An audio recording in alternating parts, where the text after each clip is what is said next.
আজকে আমরা ফটোশপে দেখব কিভাবে একটি ছবি মূলত লেখার ভিতরে ঢোকানো যায় এবং লেখায় এই ছবির ইফেক্টটি যোগ করা যায়।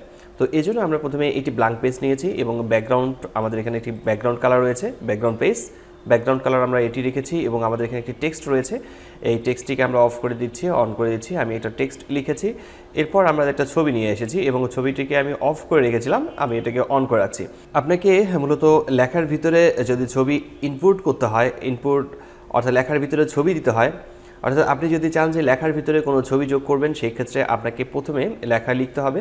লেখার পর আপনাকে সেই লেখার উপরে একটি ছবি নিয়ে আসতে হবে এবং ছবিটি অবশ্যই এই লেখার যে টেক্সট রয়েছে এই টেক্সটের উপরেই থাকবে।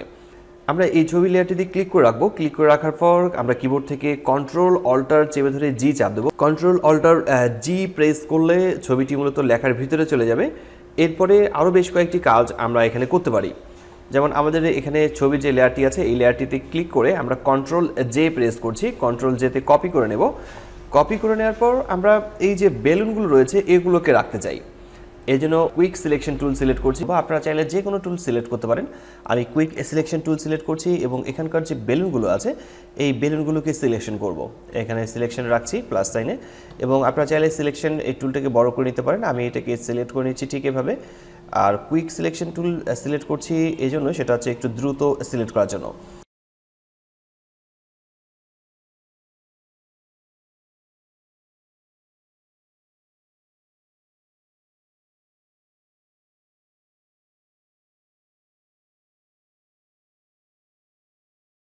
তো মোটামুটি আমরা এখানে সিলেকশন করেছি। এই যে আমাদের এখানে 3টি বেলুনস রয়েছে এইগুলোকে আমরা সিলেক্ট করলাম।